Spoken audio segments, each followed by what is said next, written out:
Once there was an old man who lived in a tiny village. Although poor, he was envied by all, for he owned a beautiful white horse. Even the king coveted his treasure.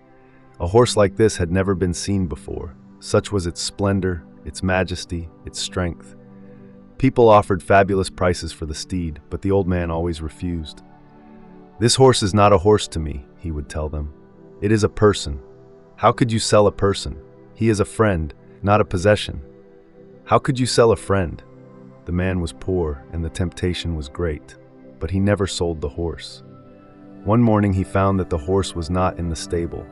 All the village came to see him. "You old fool," they scoffed. "We told you that someone would steal your horse. We warned you that you would be robbed. You are so poor. How could you ever hope to protect such a valuable animal? It would have been better to have sold him. You could have asked whatever price you wanted. Now the horse is gone, and you've been cursed with misfortune." The old man responded, "Don't speak too quickly. Say only that the horse is not in the stable. That is all we know. The rest is judgment. If I've been cursed or not, how can you know? How can you judge?" The people contested, "Don't make us out to be fools. We may not be philosophers, but great philosophy is not needed. The simple fact that your horse is gone is a curse."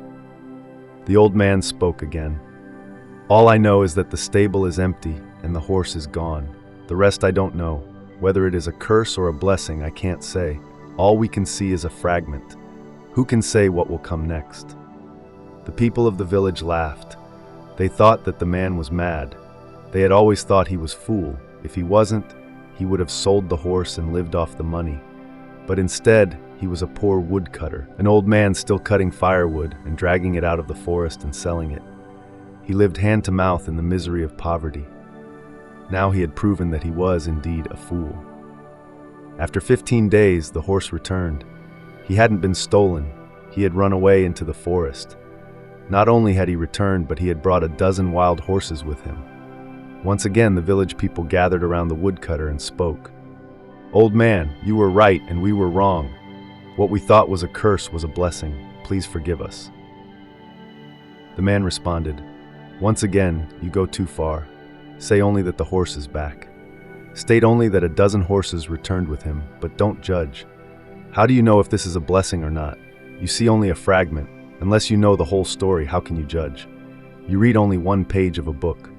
Can you judge the whole book? You read only one word of a phrase. Can you understand the entire phrase? Life is so vast, yet you judge all of life with one page or one word.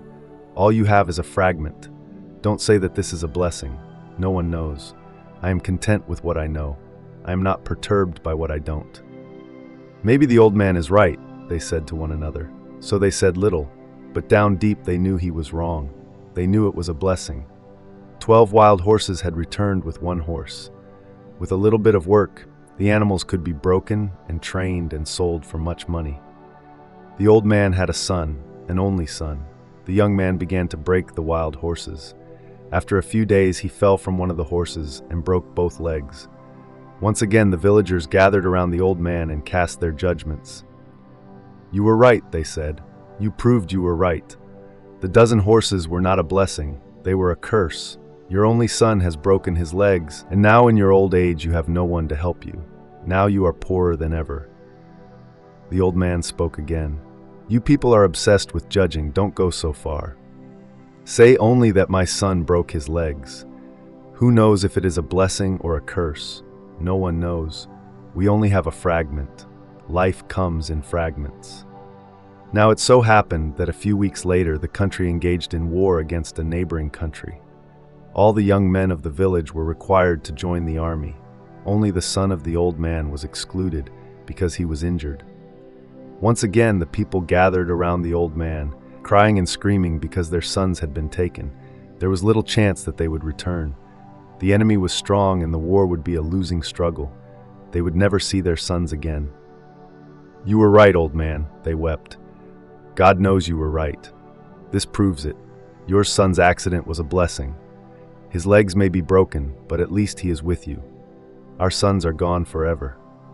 The old man spoke again. "It is impossible to talk with you. You always draw conclusions. No one knows. Say only this. Your sons had to go to war, and mine did not. No one knows if it is a blessing or a curse. No one is wise enough to know. Only God knows.